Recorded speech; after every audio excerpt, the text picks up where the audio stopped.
Welcome in, everybody. This is Gringos Liberados, and this episode we're going to be talking about the week 6 and all that's about to come on CBLOL. I am Surf Chan. With me is RMC and 4x4. We've been here a couple of times together. How you doing, RMC? You casted plenty of games last week.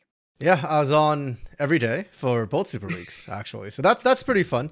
How am I doing right now? I'm kind of overwhelmed. So, folks, Trajan's not here today. Usually he's the one who presses the buttons behind the scenes. So if anything breaks today, my fault. If I'm also out of it, I'm probably looking for a button, which I cannot find. So we'll see how it goes. You're going to be fine. You're going to be fine. How about you, 4x4? Pretty good. Got some PC issues that I'm trying to no P issues, thankfully. No. Yeah, not pissy issues. No P issues, no pissy issues, just PC issues that I'm trying to figure out. But you know, a very different podcast. Yeah, exactly. Yeah, it might be in another category on Twitch as well. So. Yeah, it's in the 65 plus. You know, what happens when it stops working down there? And we do that. Anyway, okay. Right. We're gonna have to cut this, aren't we? No, I mean, maybe. Who knows? I mean, keep it. Solari, keep it. If you're still editing this one, keep it. Right. So, basically, as RMC said, we just came out on the back of 2 Super Weeks. So 6 days of CBLOL, 3 in a row. And we had this past week, and in particular, week 6, like plenty of these matches, just like the Kaboom ones, where you're talking about Fluxo, you're talking about Furia, so teams that were closer to the middle, and how things were going to develop in regards to getting closer to those playoffs. So as we have here on the screen, like Kaboom ended up winning against Fluxo, if I'm not mistaken. Yeah, Kaboom is one of the teams that went 3-0 throughout the week, which is huge considering not many did that. And RMC, were you expecting that to be the case? Because we saw that Kaboom Furia game in particular, and we kind of expected a little bit more from Furia. Yeah, I think if anything, I was expecting Kaboom to pop off because since Scary has come on, they've been getting not even slowly better, they've been getting quickly better. And last Super Week, they already popped off and seem to be kind of regaining form. So I'm not surprised Kaboom 3-0 necessarily. The 3 teams that kind of went 3-0 was Pain, Kaboom, and Red. Out of those 3, I think Red surprised me with their 3-0 the most. Pain, I was not confident because they were up against K-Stars, but them getting 3-0 was like, okay, not surprising. But yeah, Red, I think, was the one that surprised me the most with the clean 3-0 sweep. And vice versa, and conversely, the one that surprised me most for getting an 0-3 swept week was Furia. Because Liberty and Lowe's getting swept, that's just par for the course at this point. Furia, on the other hand, I thought they were making like a strong run for a top 4, top 5 finish, and then they got 0-3'd. I think if we look exactly at that bottom side, right, it's difficult not to expect anything different from the 0-3s for the Liberty and Los Grandes games, as you said, RMC. And if we go exactly as that, like go from the bottom up from the standings, one of the matches that kind of had us feeling a little bit is the fact that this weekend, and it's also a question that's going to be addressed later on, the matches for Loud 4x4 were definitely easy, right? So they had to win, but they still lost one of those games. Yeah, I mean, Loud is the eternal mystery with Loud, right? With regular season Loud, because matches were Liberty, INTZ, and Los Grandes. Thank God they beat Los Grandes. That game, they shouldn't have. No, exactly, they shouldn't have. And like, but again, this is Loud just kind of appearing where sometimes they shouldn't. And with the regular season, I don't know, because like I'm even hesitant to be critical of them because I'm afraid that in 3 weeks time it won't matter because they're going to 3-0 whoever they come up against and go on their death rampage to the title. Right? They're going to be the equivalent of the heat death of the universe. They are inevitable. It's coming for all of us. The sun will expand and swallow us all. Loud will 3-0 everybody or 3-1 everybody and get to the final and then win it. So I don't know, man. But like, I mean, this does seem a little worrying from Loud because even when I don't know. I mean, and again, this will just be what it'll be. When they were losing games last split, it felt like they just kind of got like, I don't know, like, for example, when you lose to Pain, okay, you get out drafted, you get out handsed in lane, and then you just get out team fought. That wasn't really the case with Los Grandes, right? There was just like one, it was like how Loud usually win games, right? It was the Loud formula in the regular season. You go down about 1,000 or 2,000 gold in the laning phase, right? Or like, 5 kills, but you're still even in gold. You find one team fight, you win because you've been with this roster effectively since 2021. And then, but like, it almost felt like that happened here, but just like to this insane degree where Los just puked all over themselves. Yep. Because like against literally any other team except like Los Grandes and my Clash team, you don't get away with that. My Clash team. Our solo queues. The caster clashes as well that we did together. Yeah. Our Rams. That's how it goes. Yeah. No, I agree with you. And okay, to a certain extent, that's why we've got to get our licks in on Loud during the regular season, because come playoffs, you can't really trash talk them anymore. I will say though that was the last game of Super Week 2. Those versus Loud. I didn't watch it live, unfortunately, but when I watched the VOD on it, I almost threw up a little bit in my mouth watching that. Like that. That's what Loud won, and their kill score was 10-15. Los was a hit the entire game, and even that last win, or even when Loud turned it around, part of me didn't believe it because it didn't look convincing. It didn't look like Loud won the game. It looked like Los screwed up in the worst possible moment, and Loud were just like, "Holy crap, we have a chance!" And now. Right? Like, it was such a weird, awkward situation. And that's, I guess, why it doesn't feel like regular season Loud. Because regular season Loud is still stable. This was not stable. You had 3 losing lanes. Okay, I guess technically Root still won in CS, but there was hardly any pressure, hardly any relevance. That was not a good MF game. Tinones lost his lane, which is shocking. Robo lost his lane, which is, okay, regular season. But regular season Loud doesn't lose all 3 lanes normally. Mm-hmm. Yeah, what exactly do you guys think like that reflects in the fact that, again, we're looking at Los Grandes on a 1-13 record with 7 losses in a row, and they had a couple of tough matches this weekend, but it just kind of feels like it doesn't matter what are the matches that Los Grandes are going to have against them. It just, you always expect the same kind of outcome. Which I feel like isn't... It shouldn't be fair. I will say Los actually performed better this week than they did last week. I think they improved tons. And that's why it's really sad that they couldn't even pull out a single win this week. What it says about them at this point, I don't know. Right? Like are they eliminated mathematically? Or yes, finally. They are, right? Okay, yeah. Super week wiped them out. Yeah. So they are mathematically eliminated, but they are starting to improve. So make of that what you will. It doesn't feel like they've just given up. It still feels like they're trying to improve. But it doesn't mean anything at this point. Yeah. And going up in the ladder as well, like the Liberty standing on 2-12 on the 3 loss streak. They played Loud, also just like Lost did this weekend. They played Red, definitely looking increasingly better coming these past 2 super weeks, and they played against Pain. So it wasn't their week to win anyway. No, it really wasn't. That's unfortunate, right? But look, I mean, when you start to split off as badly as you did, when you make a mid-split swap, I mean, no one could have envisioned it going this bad. But I mean, it's what we say about them every single week, right? It's just how in God's green earth has it gone this bad? And yeah, look, they, like you said, Pain, Fluxu. I mean, Fluxu, they're going to beat somebody eventually, and Los Grandes and Loud, right? You're going to lose 2 of those games.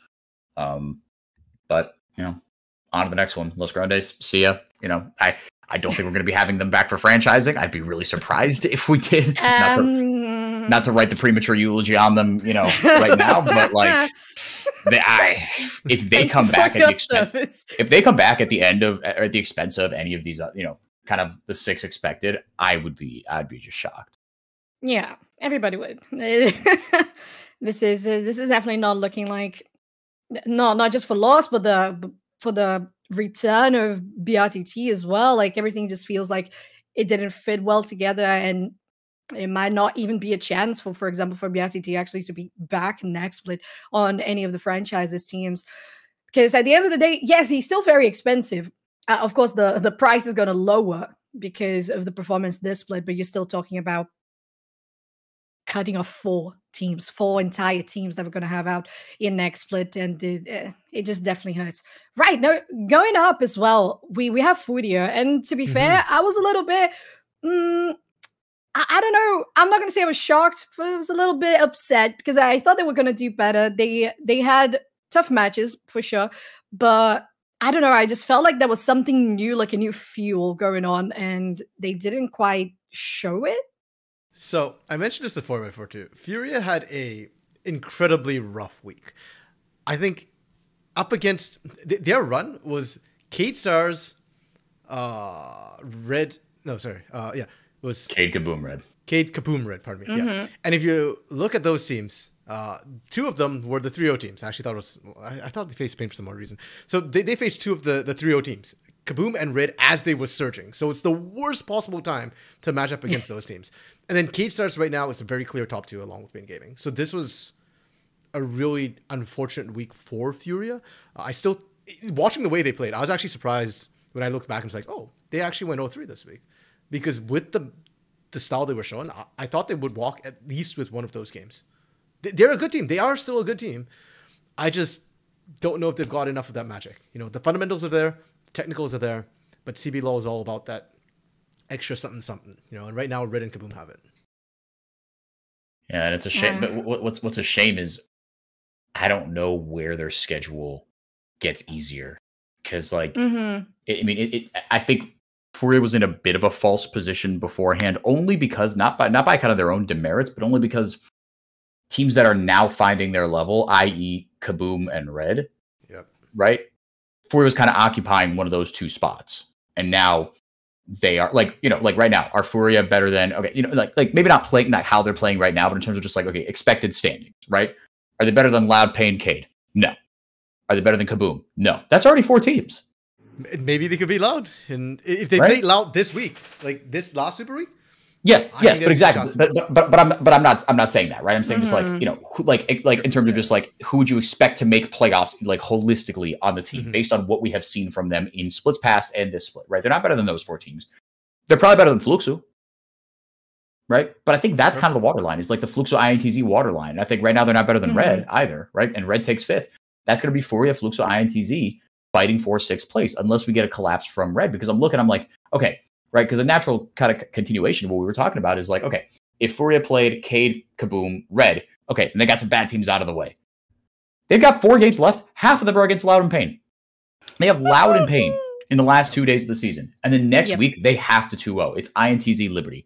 INTZ is a direct competitor for that 6th playoff spot. Liberty are bad. So you've got to win both those games.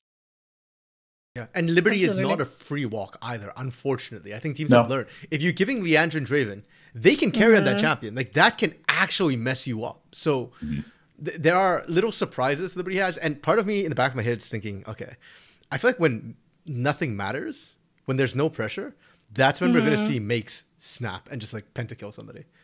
And again. Could be. Yeah, like, so to me, it's like, okay, it's not easy. Even the bag's not like the easiest thing. If that was Los Grandes, I'd say, okay, they got this, unquestionably. But Liberty can still trip people up. Yeah, I think I stand on the similar page there. There's just all that's been going on with Liberty and how they changed out the squad, how they were doing their scrim journeys and routines. Right now is the only place that they can actually just be unbound and try something different. Well, we'll see if that's going to be the case, because their matches are, so they're Fluxo and of course Furia for next week. Yeah, I think it's possible they could take 1 game, but I agree with you too. Like, Furia has to do 2-0 right now of they could be potentially out, considering the Loud and Pain on the final week. Actually, I wanted to ask both of you, whoever wants to talk first, like, the last draft that we had from Furia, so it was the Furia Red Canids game where they went on Kindred, Orianna, Leona, Misfortune against the squad that had Yone, Maokai, Talia, Zeri, and Rel. Like, specifically about the Kindred, do you think that actually fit in the composition? Because on my end, I don't know, I'm not super convinced. I was okay with the Kindred. I think I liked it specifically into the Yone. and also to buy space and time for your Misfortune to actually get her ult off, which is a problem that we've been seeing in CBLOL so far. The Misfortune positioning has been misfortunate, some might say. So compositionally as well, it fits when you want a sustained damage carry from a lane, and you're not getting from top lane because ZZK is running Ornn. And Misfortune isn't like a traditional marksman in terms of damage output. I think it was a good pick there. If anything, I thought it was an execution error, and I thought it was ZZK on a tank does not look great. I thought a lot of his issues came from that top lane Ornn. I see. So do you think it was just like the pick on being tank, or is it specifically because he was facing in Yone as well? Ornn into Yone is fine. I think it's specifically tank. He was getting dumpstered in lane, like really, really badly early. Ornn should be winning that matchup early. Later on, the Yone outscales you. But at the beginning, like ZZK was just losing traits he shouldn't have been losing. And part of me is just wondering at this point, when was the last time we saw ZZK on a tank not named K'Sante? Because I think Hawk brought that point up on cast as well. That like does he play tanks besides K'Sante? And K'Sante is not really a tank. Yeah. Yeah, he's a quasi tank. Yeah, I mean, here are his picks so far. All right, K'Sante, Renekton, Jax, Urgot, Jax, Renekton, Rumble, Urgot, K'Sante, Kennen, Gragas, but I think he played that AP, and then Ornn. Okay. Yeah. Never played a tank really, aside from K'Sante, which again you can kind of debate that. Yeah, and I was just looking historically too. I remember him when he came into the league. It was like Gwen, Urgot, like carry champions, Gangplank, things like that. So he did not look comfortable on the Ornn, unfortunately. Yeah, I get that. To be fair, I see a Yone, I'm already trembling. So True. I kind of have a problem with that one. Yeah, like that too now. Like Fu and Dios, the mid laners, the boomer mid laners might not be playing Yone, but FNP will play it top. Yeah, our boomer top laners in CBLOL will take it. Yeah, for sure. And it's exactly about that. Like we go off the footy of red canids into our next understandings who are red canids and how they were just completely new teams in these past 2 super weeks. What exactly do you guys? Of course, there was wasn't there a change in was there a change in coaching staff? There was, wasn't it? Yeah. Or not? Nelson got fired again for like the second or third time on red. And they promoted their new coach, Aegis. I believe he was a former jungler known for his carry style, but now he's advocating a much more utility focused style. Well, but honestly, from what the players have been saying, Aegis is like semi-coach for that team right now. Yeah, they're letting the kids run the roost, which is insane, honestly. It's working though. But that's but exactly. Yeah. It seems to be working. So it's funny because it's like I feel like with Red, it's so interesting because like that. I don't know if that's always been kind of the style is let the kids kind of run the let the monkeys run the zoo, if you will, right? But like. It seems to have kind of worked for them. And they've always been like a very vibesy based team, right? Kind of for better or for worse. And what I worry is that I actually think this will be good enough to take them through the rest of this split. But and again, a lot of changes coming next split in many, many facets. But if things, if let's say they took some form of this roster into 2025, I don't know if it'll last that long. Just because I refuse to believe. Okay, example. In my soccer team that I support, Corinthians, they in Brazil. Around the time, and I could have my facts kind of not totally right on this, but there was a military coup, right, in Brazil in, I think, the 60s, right? So, exactly. and then in the 80s, it was ousted in form of for the favor of democracy, right? 85, bingo. Okay, cool. My Brazilian history is not that bad. And great job. Thank you. And I think it was around that time, but I'm not 100% sure. Corinthians, they had what they called the Democracia Corintiana, the Corinthian democracy, where they said, no coach. Oh, okay. They said, we are going to have the players pick everything. Yep, bingo. Of the early 1980s in Brazil, bingo. Right, because they've always been kind of the time do povo, right? The team of the people. And they did that for a while.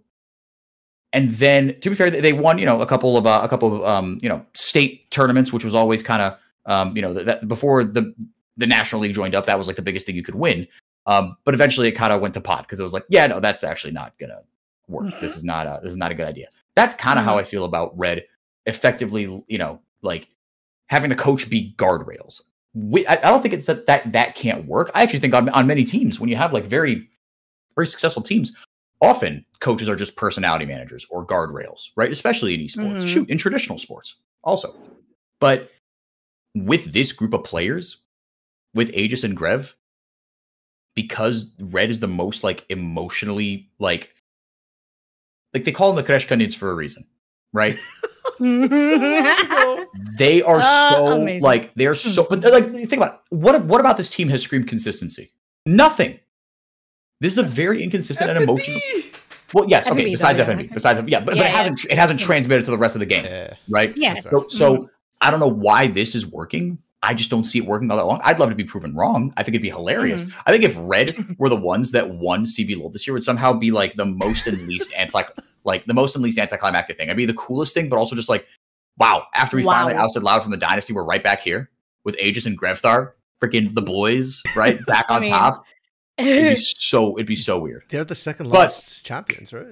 Yeah, they are the second most recent champions. Yep, but it would mean FNB finally got a title, so that's what I'm rooting. Yes, fair. I mean, deserved, absolutely deserved. Historically, wasn't Red the team that partnered with the Corinthians? True. Great point. Well, there you go, Yep. hand in hand. There you go. Perfect. Well, to be fair, I think it's a great analogy as well, because if it did happen, like hypothetically, and they won, it just kind of feels like, oh yeah, that is the essence of CBLOL, right? That's the essence of Brazilian League of Legends gameplay, and I don't know, it would be historic. I don't think that's gonna happen though, especially when we have Pain and VKS exactly as they are right now. I think they are incredibly strong. And 4FO, I'm so on board with you. Like, they haven't been consistent at all. The only thing that has been consistent is FNB, and he hasn't really picked up the pace. I think we mentioned that in the last podcast, right, MC? Yeah. I mean, the thing too, though, is do you need consistency to win, though? Like, I feel like we've been playoffs, so wired. yes. Do we? Because I feel like we're so wired by Loud that we expect consistency to win the playoffs. But if you think before Loud, like when Red won, Red weren't the best team in the league when they won. There's an argument to be made that in 2021 Split 2, it should have been Renska winning it if they didn't, as 4FO likes to put it, puke all over themselves. Pain, when they won in 21 Split 1, I would argue they might not have been the strongest team at that point. They were highly contested. I think they peaked at the right time, right? And Loud, arguably, is consistent in playoffs, but outside of playoffs, is not really consistent. So, I get that. Do you need to be consistent, or can you just peak at the right time? Because if it's the latter, Red might have a shot. Yeah, that's the point. To be fair, I wonder, because I actually don't know really myself, but how is the format in playoffs? Because from 2021 to now, the playoff format has changed, right? In regards to we have double seeding and how it goes, and double elim and all of that. So I think that does, to me, at least make it feel like the teams need to have more consistency. That's why we have Loud with 4 titles. You're talking about the team that has been the most consistent in playoffs in particular. So it might just also be a reflection of, okay, they changed the format and this is how playoffs go. That dictates you need to be consistent on playoffs. At least I have a feeling about that, but I totally agree with you. If there's a way, I think CBLOL is definitely the place, is the home of seeing those changes happen. Yeah. I think they changed it so it's now the top 2 teams. Wait, no, it's the same as before, right? No, top 2 get a bye, whereas before I think it was like 5 and it was like top 4 get a bye and 5 and 6 start in the lower bracket. Oh, okay. Yeah. Now it's top 2 get a bye, and exactly. But everyone gets double limit. I think that was the main change they wanted to make, was that, in the old system, the bottom 2, right, 5 and 6 didn't get double. Wait, no, hold on. I think no, it's the same as last split, I think, but okay, less. This year has been consistent, but I think before you had 5 and 6 already on the lower bracket, and the other teams in a different the seeding respectively. Like, if I'm not mistaken, so how does it go? So I don't know if they already got a bye, and then that would translate in them being in the second round, and then the fourth and third would have to play the first round of double elim, and then stuff like that. I believe that's confirmed. Yeah. So actually going up here is INTZ, also tied with Red Canids and Fluxo on 7 and 7, all of them on 50% win rate so far. Now, the difference is we just talked about Red Canids that is on a 4-win streak, whereas INTZ is on 1 loss streak alongside Fluxo. So let's talk about how this weekend went, because INTZ played Red Canids, difficult match there, Loud, Yep. and Kaboom, who is looking better and better, one of the 3-0 teams in the Super Week. So how are we thinking about INTZ at the moment? I think INTZ, I said this last week too, they are where I expected them to be. They are not how I expected them to be. Because if we extrapolate back to the last Super Week as well, they actually lost to Liberty. That's why I'm saying Liberty can be a speed bump. The same way INTZ lost to them, Furia can lose to them, right? So INTZ lost to Liberty, then they lost this week to Red and Kaboom, but they beat Loud. And that is what sets them at 7-7 right now. So it's the teams they beat and the teams they lost to, which kind of have me scratch my head a little bit sometimes. Now, Red and Kaboom, we talked about them. They're on an upswing right now. The fact they beat Loud, that's the curious one for me, because does that say that, hey, INTZ is at a good level? I know in the post-game interview, they were kind of saying, like, yeah, you know, this shows that we've got the skill to beat the best team on our best day. Maybe. That game did not tell me that. That game told me Loud is all over the place, and I don't know what the hell Loud is doing. So INTZ, they are question mark by affiliation right now, because the teams they beat are question marks, the team they lost are question marks. Yeah, that's very valid. Yeah, I mean, yeah, I think I agree. I have nothing to add really on what RMC said. I think INTZ are about where we expected, right? A 500 team. Yeah, I think they will, I think they will barely make playoffs, but well, yeah, just because I feel like Fluxo and Furia aren't going to, so that would leave Red and INTZ. Yeah. Okay. You know what's interesting? INTZ and Furia will be playing on Saturday. That one's a direct hit-to-head. Yeah. Ooh. Yeah, we talked about it from the Furia point of view, but for INTZ it's the same too, right? Like if they lose to Furia, things get messy for them. Mm-hmm. Yeah, they actually lost to Furia in the first round robin too, so they lose the head-to-head if it comes to that would be good. Yeah. Yeah, and INTZ, they don't have a. Ooh, excuse me, bad time for a yawn. Yeah, but they have they do have the head-to-head so far over Fluxo, right? INTZ, they've got it's Furia and Fluxo. Yeah, INTZ this is the biggest week of the season for them. Then afterwards they have Pain and Cade in week 8. So. Yeah, it's super funny. Actually, do you guys know how they did the scheduling? Because it just feels like right now, all of the teams, as you mentioned, that are mostly in the middle, like fighting for the 5th and 6th place, they are going to be fighting against each other because the next week is already done. They're going to most likely get beat by Pain or Loud OVKS. So, I mean, not exactly necessarily Loud because they are super unstable, even more than you would expect on regular season, but it's still. Guys, do you have any idea how they do the scheduling, how they decide? No, I only know that they'd like to open with the grand finals. Like the first game of the first game of the split is usually the grand finals. Beyond that, I have no clue how they decide. Yeah, me neither. Happy accident. I mean, the schedule's been set, from the get-go. I think it's literally just a happy accident. Yeah. Mm-hmm. Yeah, but in the last week, I mean, these last 2 weeks, we do have a lot of banger head-to-head matchups. Red Kaboom is the last game of the split, right? Kaboom this nice, like that's great. Kaboom this week played Pain and Loud. Like we just got I think just some happy coincidences. Yeah, and our second last game of the split is Los Liberty. That's gonna be Yo, you know what? It's literally the honor match, right? It's just for pride, I guess. The vibes match. Jeez. It's the vibes, yeah. if we get a Maokai in either one of those games, I'm gonna stream. Another one of those teams. In the Loud Los, in the Liberty Los game, maybe your last game if we get as a CBLOL team. Support or Maokai mid, I might not scream. No. Okay, this is true. Yeah, I agree. If top or jungle, I will be pissed.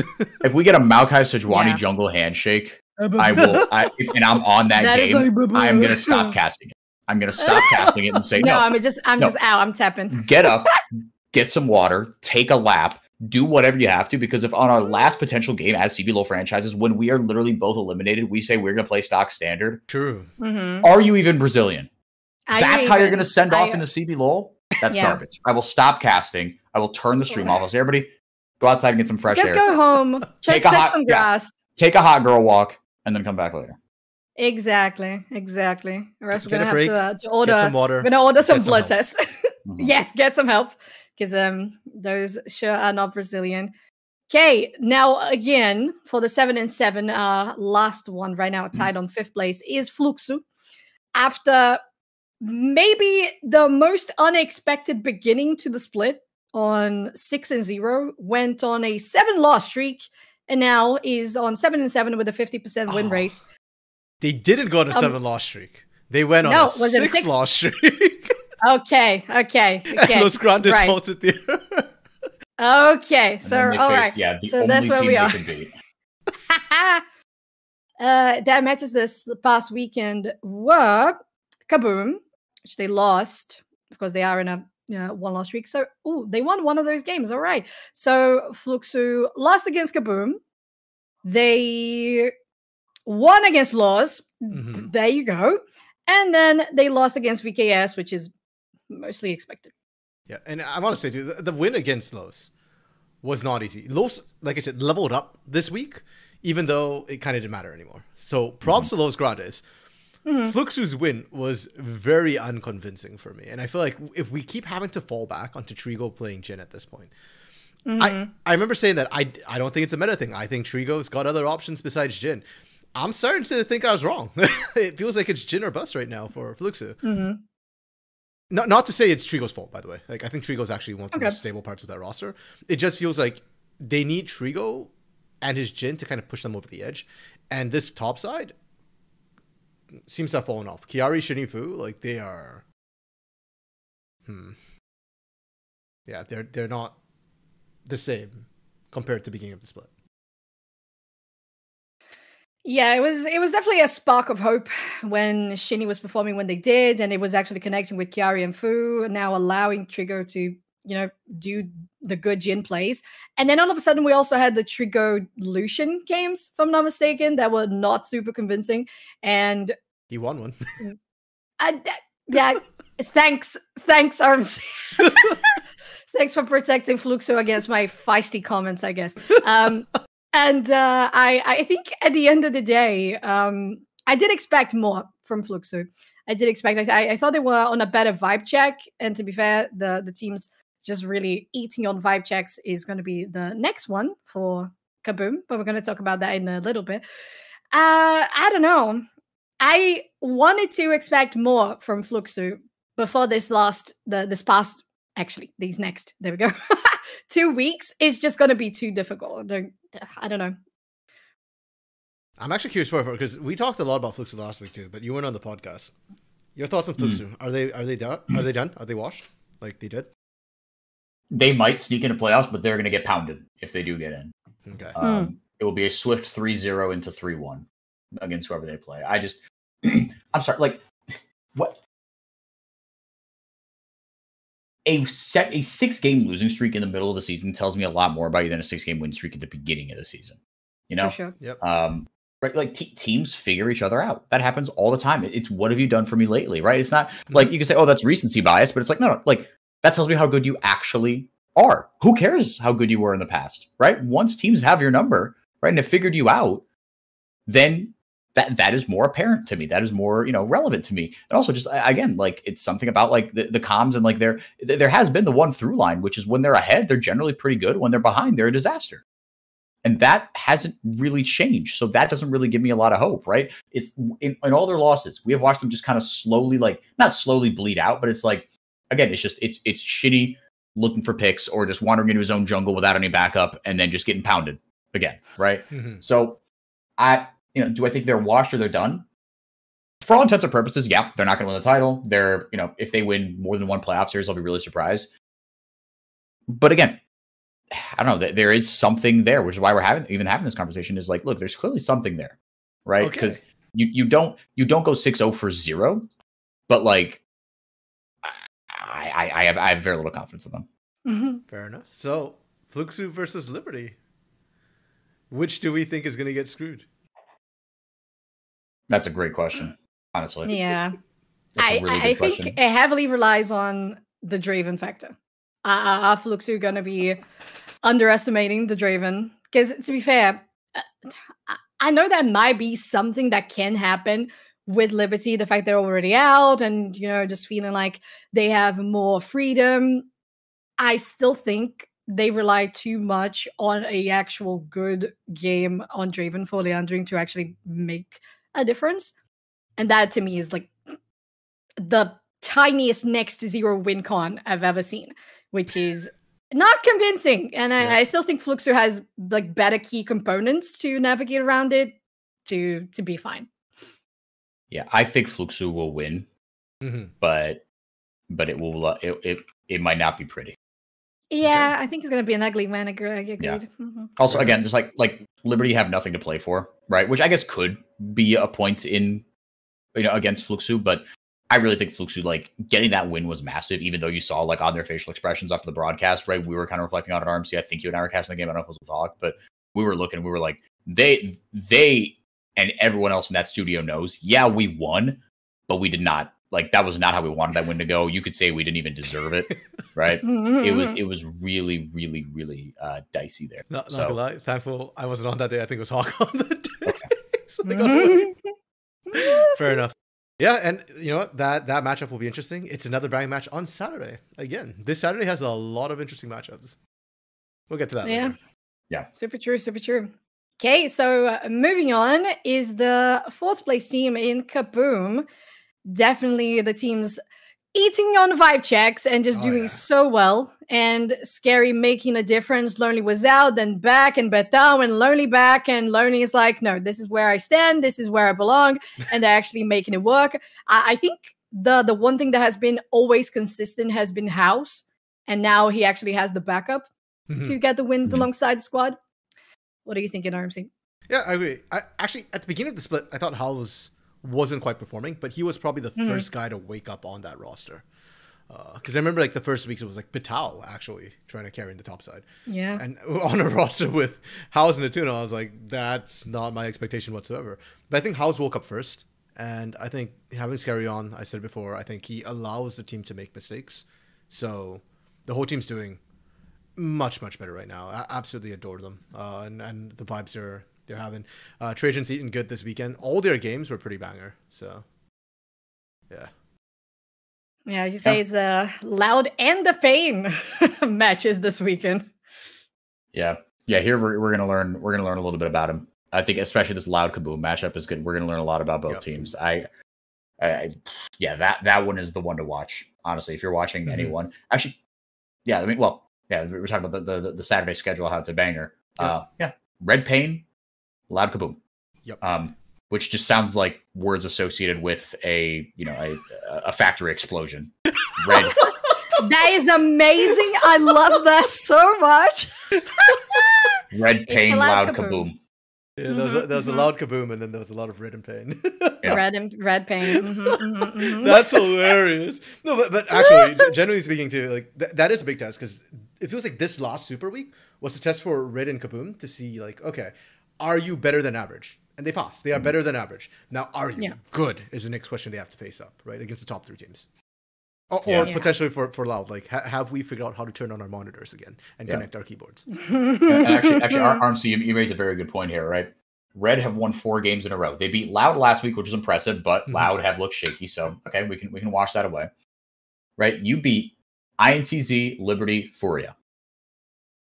Good job. Right? The biggest credit to you is that you didn't lose any of those games, especially the Liberty one, right? But like against Furia and INTZ, those are teams you're fighting for a playoff spot with.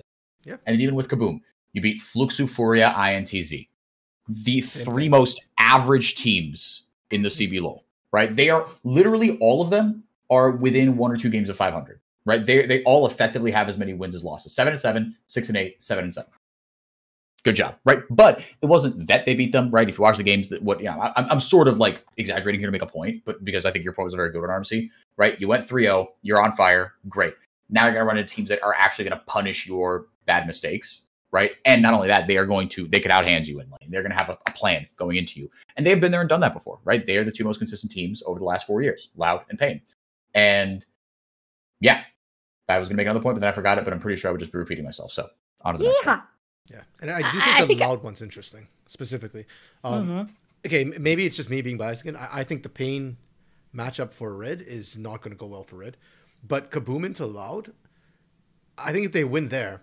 So Kaboom faces Loud and Pain this weekend. If they beat Loud, I think they're riding a high into Pain, and I think they might have a better matchup into Pain than Red does. Like, I don't think they'll win, but I think it'll be a better matchup. Okay. Yeah, I think I agree with that. Yeah. Okay. I think Kaboom has just had, I mean... So, as I was saying that, I was like, hold up. What am I saying? Do I agree? Do I Yeah. actually believe in what I'm saying? Yeah, I was thinking about it. I was like, yeah, no, okay, yeah, that's right, that's right. Yeah, I do agree. But to be fair, I don't think there's a huge gap right now in those matches in particular, like the Red Pain, then Kaboom Pain. I think it's interesting because one is to start out the Saturday, the other one is to wrap up the Sunday. I think that, I don't know, I think Kaboom is going to learn a lot from watching Red play against Pain. I think that could be something that helps them out significantly. But overall, I kind of feel like Kaboom has a higher ceiling, maybe, at this point than Red does. I just feel like they have been improving longer than Red has. They've woken up like 3 weeks ago, like from 3 weeks until now, they have been growing constantly, but I just feel like Kaboom has been a little bit better and starting a little bit earlier. So I think maybe that's going to really make a difference because 4-4, you said it earlier, like Fluke. So yeah, you got 6 wins at the beginning of the split, but 0-6 now in the middle is what actually matters because you're talking about how the teams have already learned your strategies, which is essential into going for playoffs or else they're just going to drop immediately. And the fact that the last one in regular season is Red and Kaboom. This is like the best scripted CBLOL schedule like ever, and I'm just so excited about it. But yeah, I think I'm sitting on a similar vein there. Yeah, nothing else to add, Your Honor. Yeah, I think the only thing that'd be a letdown about Red Kaboom is that Call dismissed.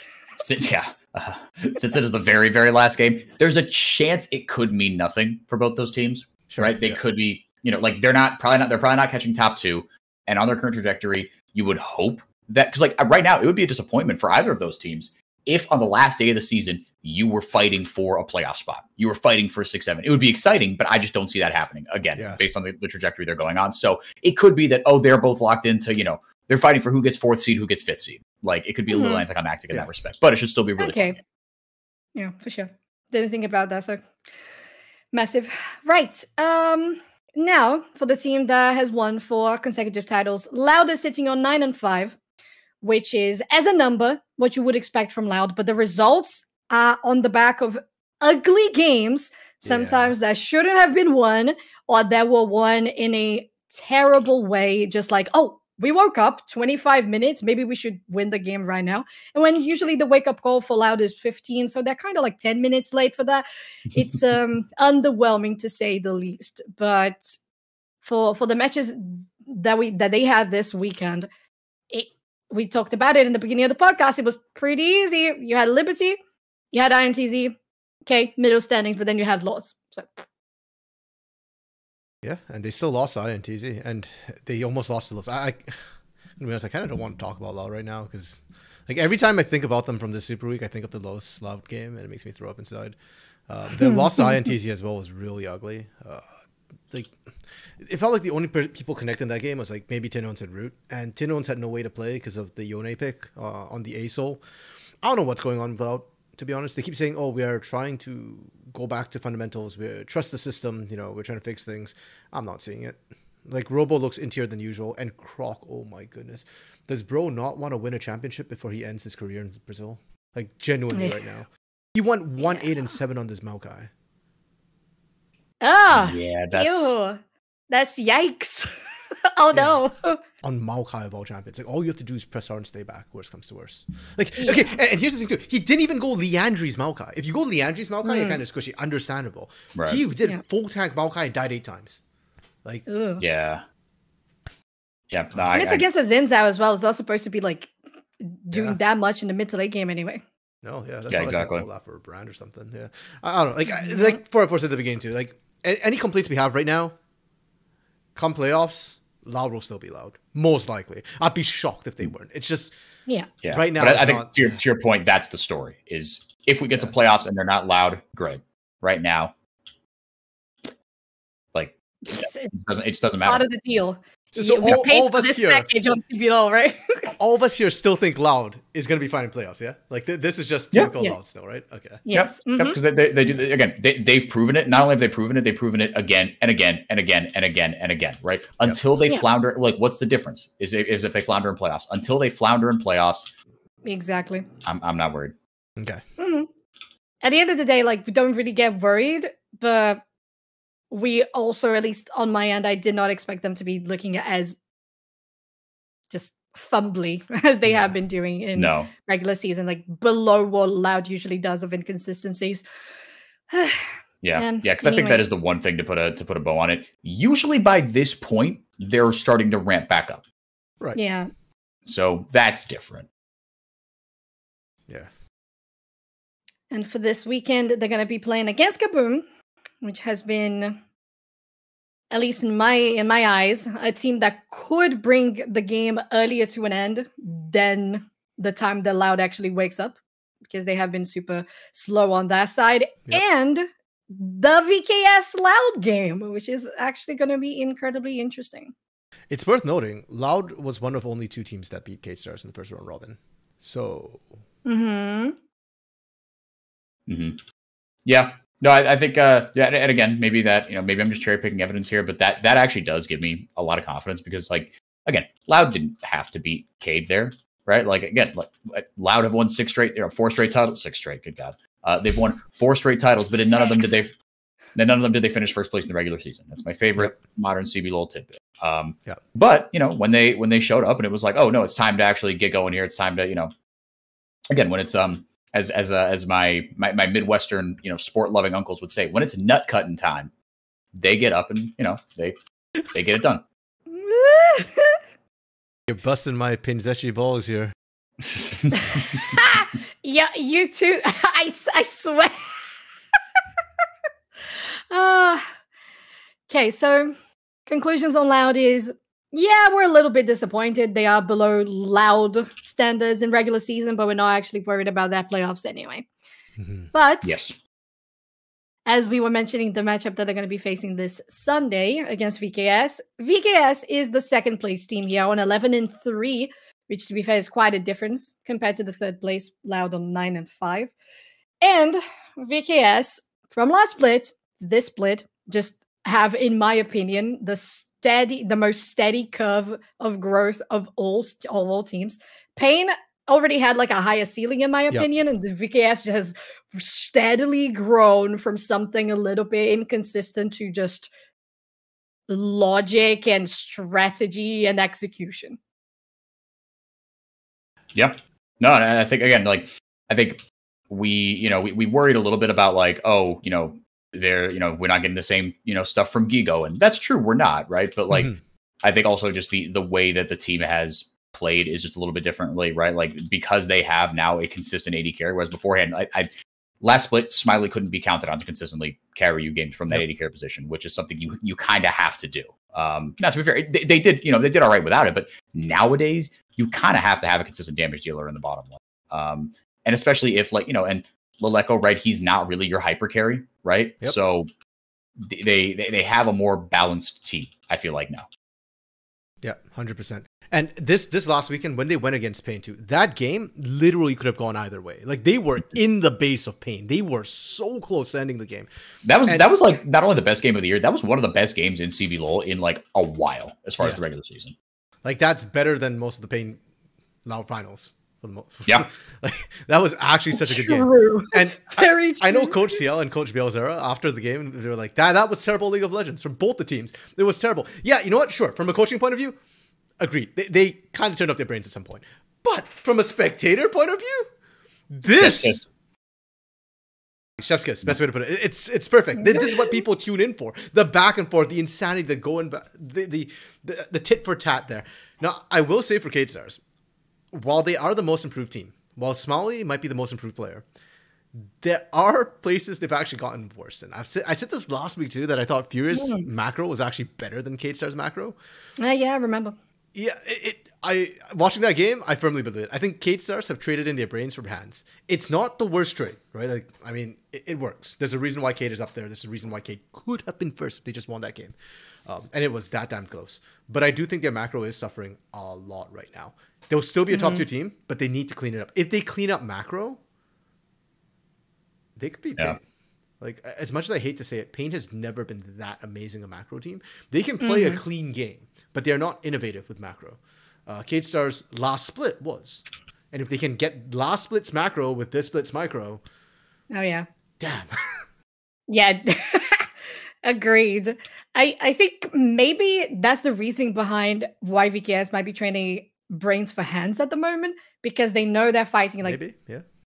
The fact that Pain is as incredible as they are right now, and the fact they are still not as great in macro, and most of them are just incredibly powerful in regards to individual expertise. Maybe that's what VKS is trying to do. Like, we need to try to improve our hands right now before playoffs. So then on playoffs, they can try to actually implement the rest of the macro they have been building with Coach CL all through this time.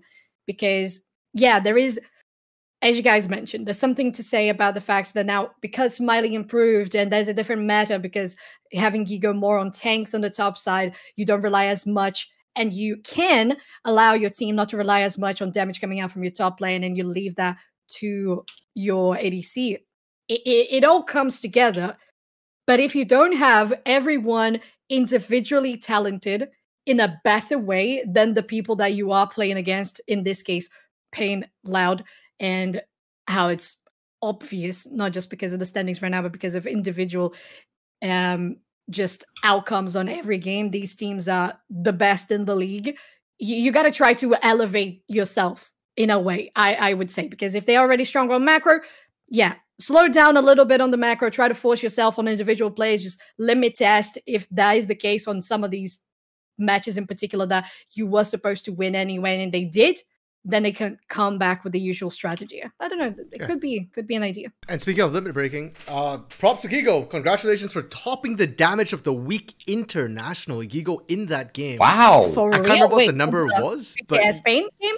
Yep, the VKS Pain game on that Kennen. I had some criticisms of his positioning. He still managed to top the damage charts globally. That's insane. That's incredible. I forget the number. I think it was like over Bro. 100,000 or something like that. But it was some ridiculous number. If anybody, let me see if I can find it. But Ooh, hear me out, actually. Hear me out. So, because we had that difference, of course, we mentioned the impact of Smiley improving, yada, yada. But considering we have from the patches 14-13, 14-14, and how APs in the jungle are supposed to be slowing down in appearance, maybe because of that, you can allow Gigo to have much more presence on either AP on that Kennen or something more aggressive, like we have been seeing Yones coming around. Is this the moment where we see like the resurgence of Gigard and actually showing what we know that he can do in regards to stomping? I think that could be a strategy for playoffs, to be fair. I think I like it. yeah, it could be. Okay, I have it here. 1,548 DPM in the Ooh, as a VKS top That's laner, that's messed up. nasty. That's good for an 80 carry player. It is. And That's then that was nasty. top. The second place was Infinity Trigger from the LOA, 15-13 damage per minute on Smolder. Third place was LCK's KT Deft on Ezreal, 1501. Third place was DCG Chris Gata and the PCS on Zeri, 1481. And then there was a TCL Challengers League Kog'Maw on. So they're all hyperscaling 80 carries. Yep. Exactly. And then you've got freaking Gigo on a Gigo. cannon up top. The guy Gorgeous. is just unhinged. I love the man. Yep. Jesus. Okay. Well, to be fair, I think I have been rooting for VKS quite a lot, and I feel like this is not just the best moment overall for them. The fact that the patch has changed the way it has, and it allows for Gigo to be much more of a damage dealer. The guy is going to pop off on playoffs, I'm sure of it. Oh, yeah. And of course, the most favorite team of RMC's, Pain Gaming in the first place, and having the best performance they've ever had in, not ever, no, maybe ever. They're looking so good. RMC, Yeah. is this the best that Pain Gaming have looked in your since 2021? I think this is, you know what? I would take this Pain Gaming roster against any Pain Gaming roster that has existed before. Would you take them against any Loud roster that has existed before? We took it against Loud last split and lost 4-4. You know what? I will say, yes, I will say it. I genuinely think this roster is better than Loud on average. Like, if they didn't freaking draft a single threat Kalista in game 5 of Grand Finals last split for their final composition, I think they could have won this. Yeah, I think that was all on draft. No, I think so. It's funny, too, because I'm looking at this Pain Gaming, and I was actually considering some of their matches, because the kill score is kind of close. Like, in their game against Liberty, Pain won 11-10. If you look at the scoreline, it doesn't look dominant. Those are games you have to watch to understand how dominant it really was from Pain Gaming, even though the kill score is similar. And I realized that this Pain Gaming right now looks like Loud, where it's just really strong fundamental laning, and then one or two massive team fights to end the game. And they win the team fights, they win the game. It's very, very clean. It's very, very Loud-esque. Yeah, I can see that. I think you make a really good point. I think I even take an edge above for Pain, like, for example, on the Chitan versus Root. Yep. Just because I feel like Chitan has that little bit of aggression, oppression in lane that I feel like Root sometimes is just like, I'm composed. I know I'm going to win mid to late game because my positioning and my spacing is just godlike. Yes, it's not wrong. Yeah. But the fact that, as you said, like, Pain is just bringing some sort of heat earlier on, and the fact that coming into mid to late game, they're like, this is the fight, we win this, we take the game. It kind of just feels like an upgraded version of Loud. Maybe that's why they have been messed up so much in regular season for Loud, because they might be trying to understand, how do we actually compete against Pain Gaming? That's something that I feel about Loud all the time about regular season. They are just playing to prepare themselves for playoffs, right? For the grand finals. Yep. That's the feeling I got. Yeah, Robo said it as well too, that he knew that tests in regular season. Yeah, that's fair. Yeah, the thing is, I'm looking at Pain right now, and this is a very different Pain, and they can always go back to their old style too. The game against Cade Stars felt like old Pain to me, right? Where they tried to play compose in the beginning, but it got a bit messy, and then they just went back to got a little bit too high effort just maintaining that kind of focus for that long. Titan got bored, man. He did. Well, dude, Titan 12, 6, and 18 on that Ashe with such little mobility on a team that couldn't peel for him.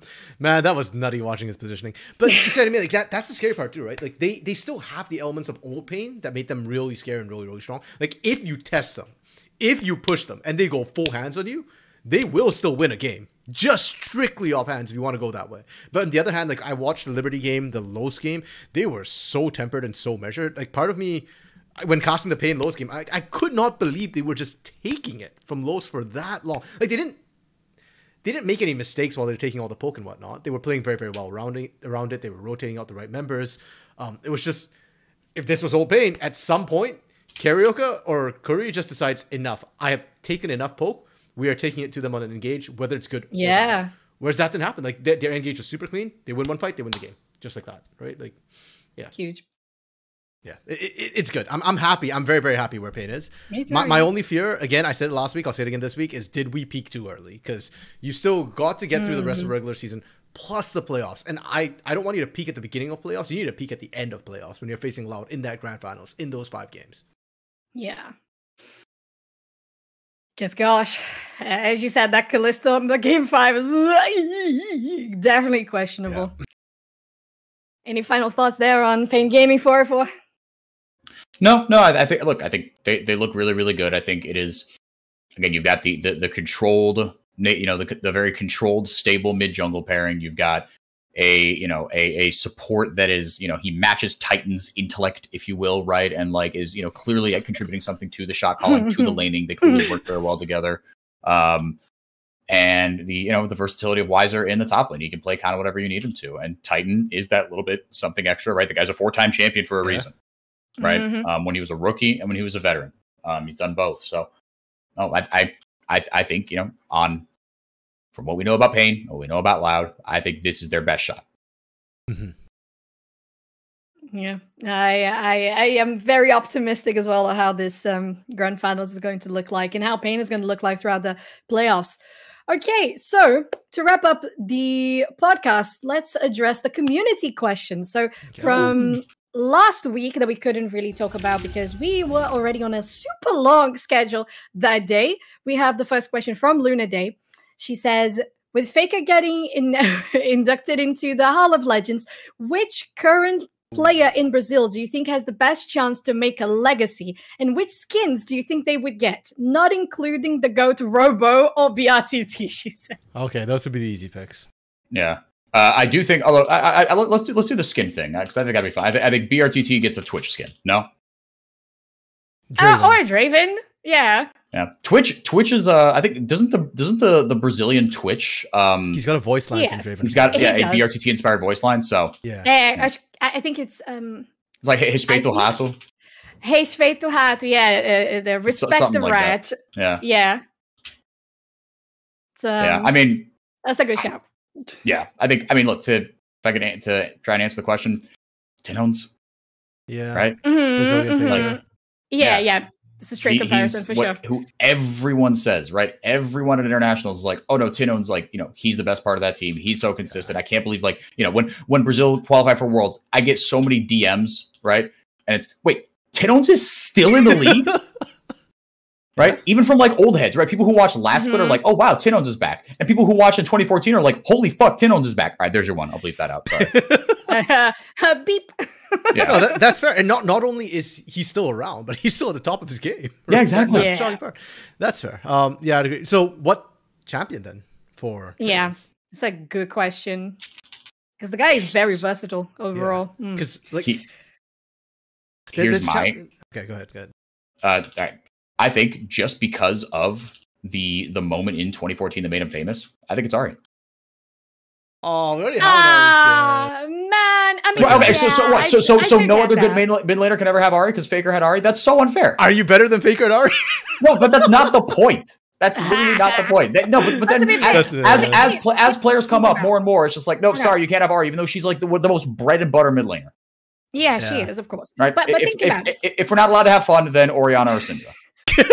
Because somehow that's more fun. I'll take Orianna. Okay, I'll take Orianna. But I would say, man, think about the already huge controversy about $500 on the skin, and you already have 500 AIs, and then it's only $100. 500 AIs.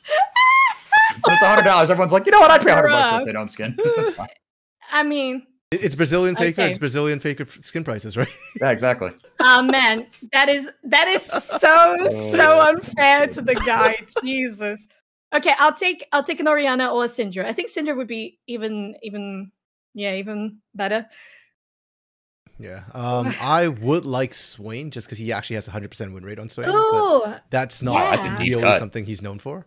I'd actually pick Zoe. He hasn't played it recently, but he used to be known for it. Yeah. Yeah, I know, you're right. That was the one he almost stole Baron from, was it Fnatic or Mad Lions back in Mad Lions in 2021 MSI. Yeah, that was on the Zoe. So that's insane. Okay, I'll take the Zoe. Okay, all right. That's it. Okay, all right. So I admit it. Your pick is better than mine. All right. I was just giving you grief about the Ahri pick. It was a little vanilla. Come on, it was a little vanilla.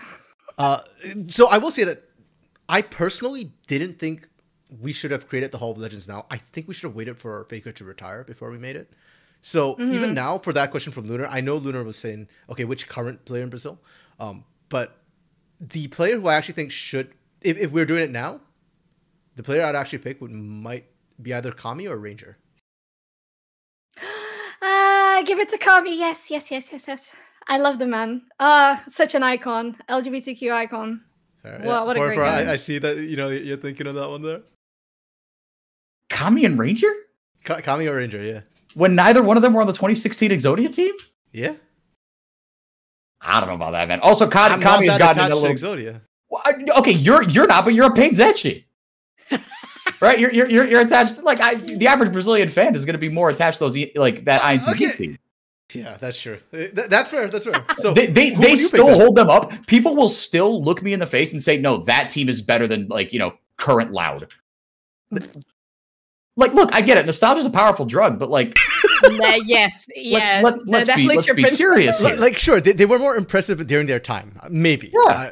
I could see an argument for that, but pound for pound, I'm gonna be honest. The time has moved on, right? It's really hard for those. Because wait, who wasn't that at INTZ roster again? It was Yang, Revolta, Talkers, Macau, and Jockster. Oh, it was the Young. Okay. Yeah, So, that was so good. Mikau was still The playing. nostalgia hits. And Mikau is not even in CBLOL anymore. He's down at Academy. Yep.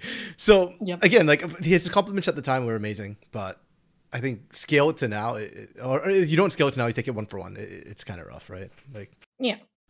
So, okay, on that roster then, who would you say belongs in the Hall of Legends? Of those guys, I would say either Talkers or Revolta. Because I think, unfortunately, like, even though, and here's what's kind of tough, because I think you could make an argument for Mikau, but I think his recent history will cloud that, fairly or not. Right? He didn't go out on top. It's sort of like the Michael Jordan thing, where you never saw Michael Jordan have a bad year because he retired when he was on top. Except, oh wait, you did, because he came back and played for the Wizards, and no one goddamn talks about that. I never happened. Don't remember it. I mean, Like- is that what we're gonna do with BRTT though? With Mikau, is that what we're gonna do? But I think you could raise a similar question about BRTT, right? Yep. Hell, the fact that like this came in the last split pre-merger and like BRTT only got one crack at it might work well in his favor. It could be like the Michael Jordan Wizards, where you didn't get to see him like Nobody's gonna Mikau just like just like True. slowly suffer for years and years and years. Even though, let's remember, Mikau did win a title in 2020. Okay. Fair enough. Fair. So I think of those players, I think you'd probably give it to, again, just like on guys who had like, an impact, especially when it, like at the time. Mm-hmm. I feel like it was either like Jockster or Talkers or Revolta. Yeah. Yeah, Okay, because that's those two guguys, and also like what they continue to do for the scene, right? Revolta's still involved in like IDL and Yes, stuff. I would say like, Revolta as well. Mm-hmm. Yeah, those two guys are really, really yeah, I think Ranger, for like, if you want to give it like, okay, if the award is like who's the next most Brazilian, yeah, give it to Ranger. Yes, Because like I the dude is a meme ball, the dude is entertainment on a stick. And like, yeah, but his career, he was a 2-time champion. God bless him. I always thought Ranger was very underrated. I was never here for the Ranger slander, but career is too short. Yeah. Okay, so should we move on? Next question, also by Luna Day from last week. Since we were talking some soccer last episode, can we get comparisons of teams to international soccer teams? And you guys, we've already talked about some basketball. We talked about football with Corinthians. So the example was Pain is England. They always get overhyped after groups, but they epically choke during playoffs, failing to win anything. I've got some takes, but I feel like I dominated the last conversation a little bit. So if you guys want to go first, I'm happy You're to. fine. I know nothing of soccer. Just take it away. Really? No, I don't. Okay. Wait, so I watch when Brazil plays, and I'm like, woohoo! That's all. So if I'm curious, who do you like No. nominally support? Who does your family I don't. support, if you will? No, we don't. You're not gonna get into it? No. Like I've never supported anything. I remember as a kid, my friends would be like, "Oh, you don't support anything? Then you're supporting my team."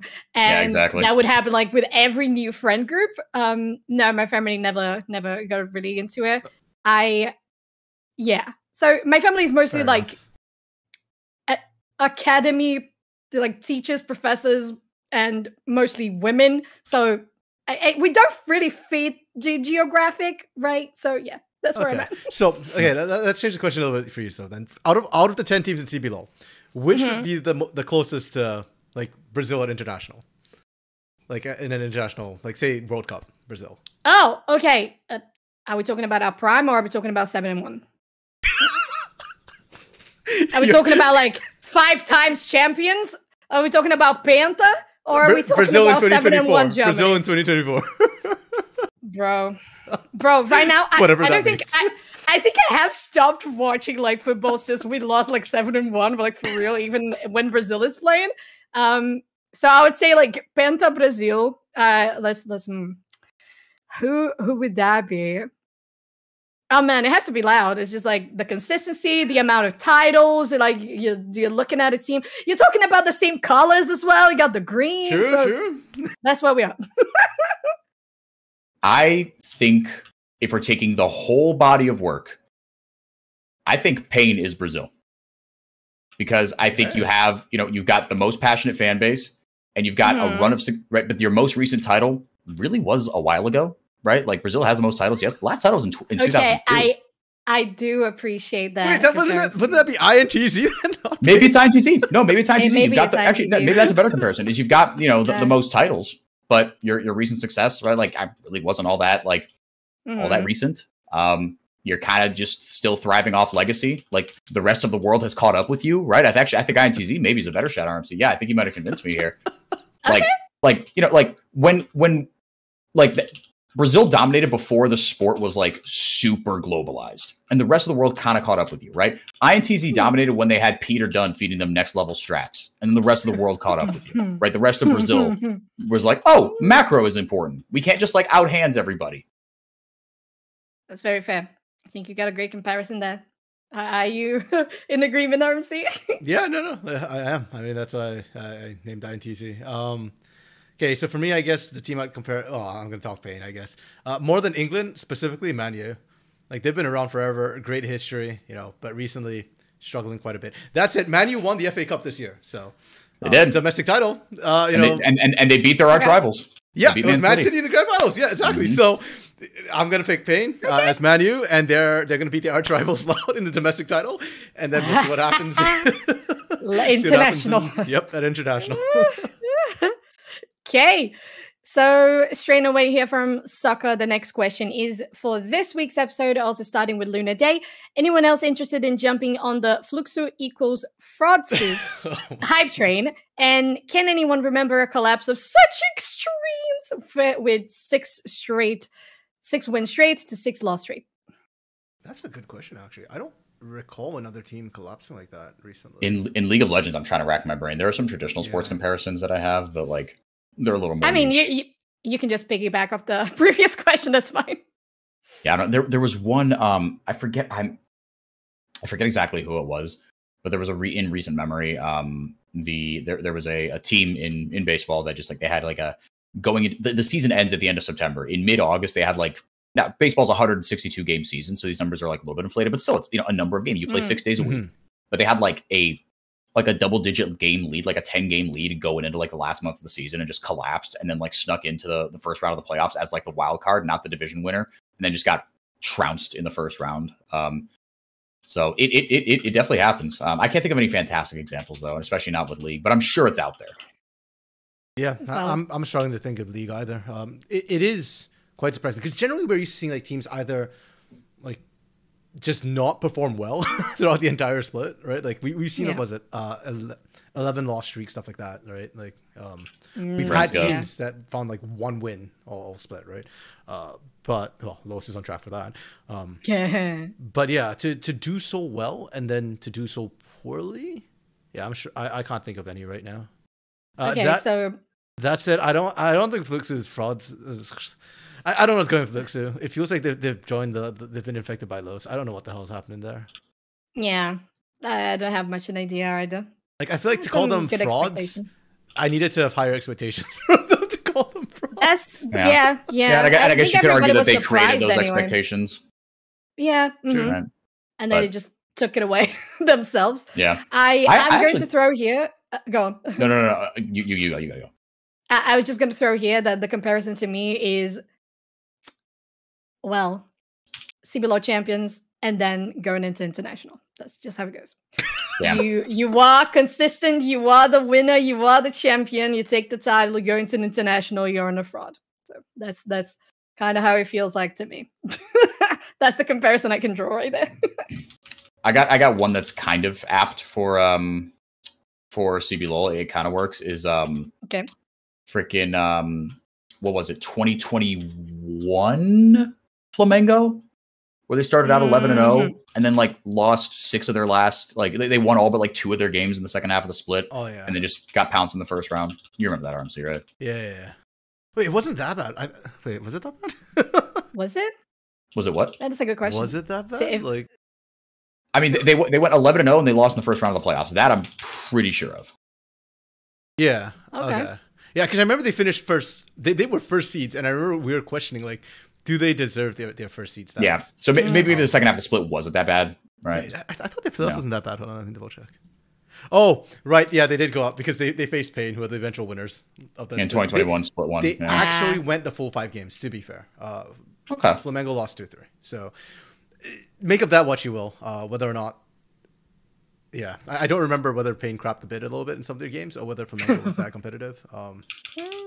Yeah, but yeah, they did end. I remember they ended the season on a losing streak, and we're all just like, oh, okay, they are not gonna win this.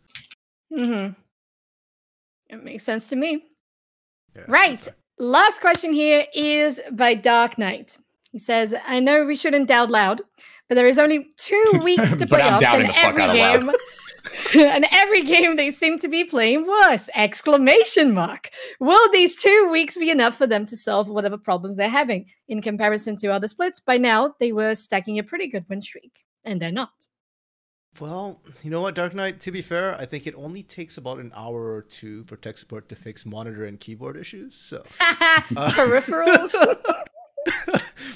That's it. Yeah, I mean, we are doubting them because this is I think by far the worst performance we've seen from this Loud roster ever. Ever. We kind of answered it. Like, we still think they'll be there for playoffs. Will 2 weeks be enough? I think that's a much better question to ask. I have no clue, because the other problem with Loud 2 is, are they looking to fix their problems in the last 2 weeks, or are they just going to double down and keep trying new and weird things? Right? Like, Yeah, I think that's a fair question. yeah. So I don't expect to see Loud miraculously fix their problems in the regular season. Now, I don't expect them to go 0-4, but I don't think we're going to see playoff Louds till playoff starts, this split. And definitely the most competitive of the weekends would be this next one with Loud Kaboom and Loud VKS. Because the final weekend is Loud Furia. We know that Furia was kind of going down a slope a little bit, and Loud Fluxu. Also, two of the teams that need to perform well, considering they are fighting for that 5th, 6th place. So we'll see how that's actually going to affect them. Yeah, I don't think, if they are still trying to limit test or whatever they are doing, I don't think they should still be doing that in these final 2 weeks. They need to be working on it, because I think Furia and Flux in particular, they're going to try to bring their best, because it's all or nothing for them if they are in or out. So they need to adjust accordingly. Are they? Who knows? $1 million question. Right. So that was, don't ask me what episode is this, but it's an episode of Gringos Liberados, and we wrap up this one. I think 8. There we go. Yeah, okay, so we have been doing every week, and the first week before the 8. Okay, episode 8. Thank you so much all for watching us here. Catch us always on CB. Oh, yes. I think Trajan might have snuck in some questions as well. Do we want to deal with it, or do we want to wait for Trajan to come on and then him handle his own question? No. Speed round, and then he can answer. He can reflect on our answers. Okay. Okay, I'll go for it. To be fair, I didn't approach it because I thought it was just suggestions on what we would talk about during the podcast, but it's fine. Let's go for it. So Trajan says, let's encourage more football player market moves. If you could make one player trade for the greater good, what would it be? Only between current tier 1 CBLOL starting rosters, no academy, 1-for-1 basis, so 2 players literally swapping teams. Ooh, I leave the definition of the greater good up to interpretation. Okay, so here are the rosters, including all the players who have played this split. Rest in peace, Malrang. But okay, so first of all, I need to understand what is the greater good, because my idea of greater good might be for the greater good of pay. I mean, yeah. Oh, I actually have a wild take. Okay. Might not be that wild. The straight out take for the greater good: swap Robo and FNB.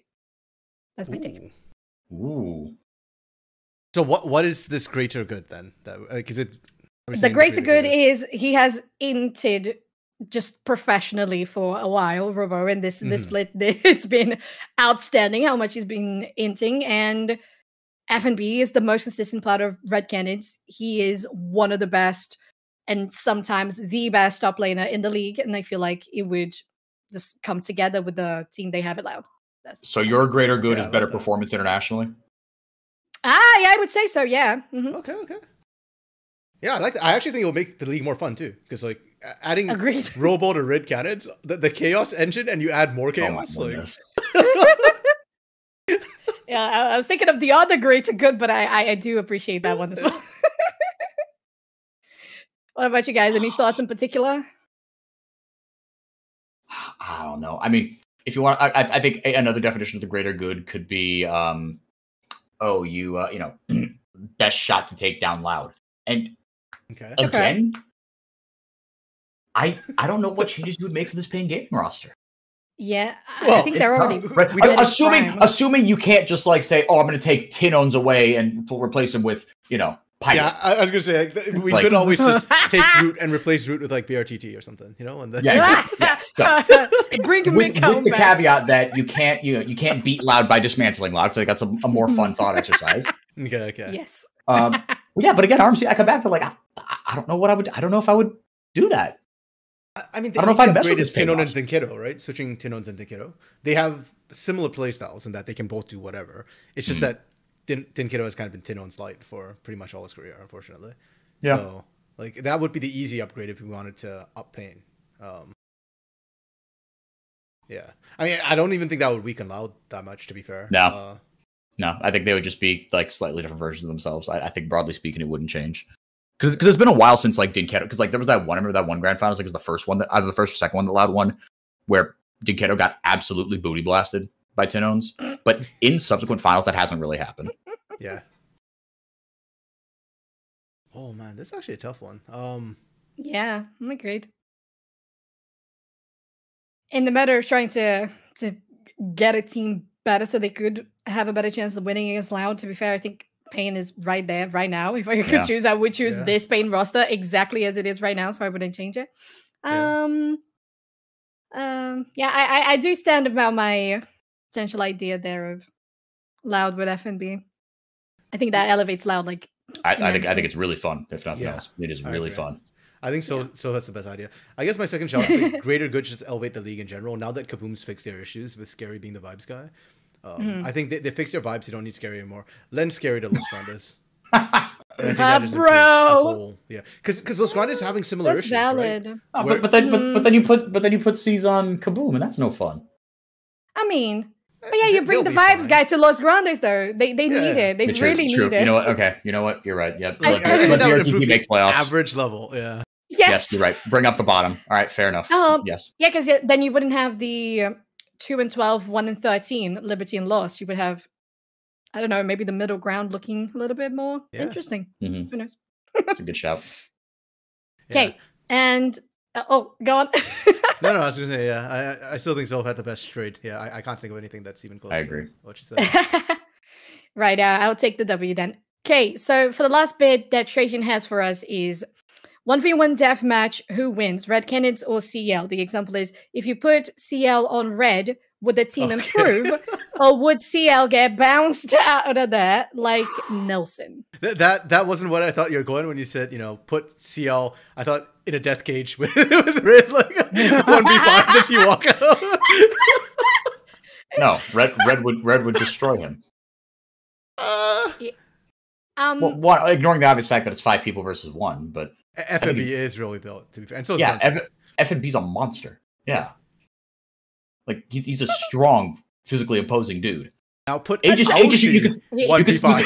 Yeah, Aoshi. Yeah, Aoshi 1v5. You know what? That'd be a closer match. Aoshi by a hair. Yeah, there we go. But seriously though, do you guys think the CL would actually have a good leash on this Red Canids squad, or would they just derail CL and just make the guy go crazy? I don't think you can ever just put a coach and say like, hey, this coach will fix all our problems. There always has to be the relationship with the team. And given the dynamic on Red, I don't think any coach who basically wants to take control will fit on that team. I think the coach they need is kind of like not a vibes coach per se, but a coach who will work within the team system, like the roster system, within Aegis and Griftar system. If they're not willing to do that, then it's not going to work. And I don't think CL is the type of coach who wants to join a team and be like, okay, let's try and patch the holes, right? Like I think CL being part of the Cade Stars program has made it very clear that he wants to overhaul from the ground up. Like he wants to build his own system from the ground up. So I just don't think that would work with Red Canids. I don't think he'd have joined Red anyways with the way they are. Yeah. Agreed. So 4-4 in agreement as well? Yeah, broadly speaking, I agree. I will say, to play slight devil's advocate, I do think that CL has talked about, right, how like, I wanted to, just, everything, ground up, blah, blah, blah. And he talked about in an interview how, like, I learned that I had to give more than I had to take, right? I had to work with my players. The fact that, like, I can't just, with Brazilian players being very, like, emotional gamers, you can't just come in here and say, well, we're going to stop being emotional now because emotion is, fear is the mind killer and all that. And I'm going to turn you into this, like, I'm going to reframe your mindsets to be like Korean and like, no emotion, only game, right? Like, sort of, he essentially said that. I'm paraphrasing, but he said that. Sure, and Stardust kind of echoed the same thing, right? So I think if there is a coach that could do it, I think, to be fair, like, I don't know Nelson, and this is not necessarily to slander him. This is more just to give CL his flowers. He has bought in to Brazil. And Brazilians' favorite thing is being Brazilian. And so the fact that I can't agree to that. I can certify that is the case. And like and they love it when, like, they have a thing that is theirs. In this case, it is the CBLOL, their culture, right? The way they play League of Legends. And if you like that thing with no, like, oh, I'm going to, like, exploit this or take advantage of it, like, motivations, if you like that thing too, they will embrace you with open arms and welcome you into the most fanatical and warm and passionate community that you've ever been a part of. So I think CL did that. Yep. Right. And I think that's why everyone adores him. He can go somewhere. I think and I just don't think Nelson did that. I don't think Nelson showed up to the churrascaria, right? He didn't show up to the cookout, right? In some Havaianas and a Palmeiras jersey, right? He didn't show up like bought in to, to the vibes, right? Nelson has struck me as more of a mercenary. Oh, tough, but I understand the take. Yeah, that's right. Yeah, I think Nelson he could do a lot in other places. Brazil, especially red. Difficult. I don't know why we tried that once. I don't know why we tried that twice. Okay, well, once I can see it, right? Like, you just bring in like a foreign coach. Once, The second time, I fully agree. I don't know what the hell we were doing. And I remember seeing that they took Nelson back in, and I was like, oh boy, here we go again. You're like, whoa, there are 2 Singaporean head coaches named Nelson? That's crazy. And I do track. I track Jensen and Nelson too. So like when I saw him back in the rest, I was like, "Oh, this is not going to end well." I think I posted somewhere in like the CB Long shots, like, "Guys, Nelson's back again, like on red again." I was like, "What the hell?" Yeah, that was super weird. Actually, which coaches do we think would work? I'm just doing that exactly as you speak. I was thinking maybe Weston Wade wouldn't be a bad choice. You think? Considering, yeah, I think so. Like, I appreciate how it just gave some gas back to Furia, although they haven't really shown like it has stuck with them as a squad. But still, I kind of feel like there is something that could be utilized over there. But I don't know. Overall, it's just difficult to try and envision these things. And actually, my alternative is just have Scary as a coach. Here. I'd be down for that. I don't know if they'd be willing to listen to Scary though. Red strikes me as a very strong-minded team, right? Like, you got to earn their respect.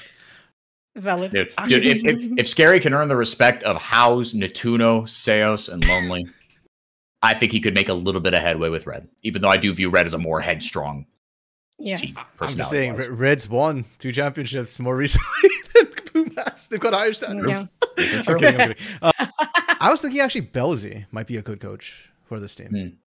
Because I think Belzy is very willing to work with the players and what they want. At least that's how it sounded like when he was on Loud to me. Like, it was a lot like, oh, the players want to do weird things. And Belzy's like, okay, how can we make this work? Sort of deal, right? Yeah. And he's been there and done that before, right? So I think, again, even if you're very strong-minded, you can look at a guy and say, well, no, you've won, 2 or 3 titles or whatever it was. So I will at least listen to what you have to say. We might have lost Soph. Soph, are you still with us? So we could give it like a little bit, and I'll just cut this middle bit out, but we can give it a little bit for Soph to come back and do a little send-off. Do we want to just record you wrapping up 4-4 with rest in peace Soph? She's gone off to Coach Red, and then like or something like that, and then like if she comes back, we can re-record. If sure, and you know what? I'm gonna leave that bit in to give you full credit for that. So, ladies and gentlemen, RMC, I'm gonna give you credit for a joke. Yeah, Soph has gone to coach Red Canids. She heard there was potential coaching vacancy. She is a vibes person. I can attest to that. A good vibes person. So she has gone to fix the Machilia, give them one last title, give them their fourth one before we send CBLOL off into the sunset. So we send you off into the sunset. We'll be back here next week. We'll be back here this weekend for more games.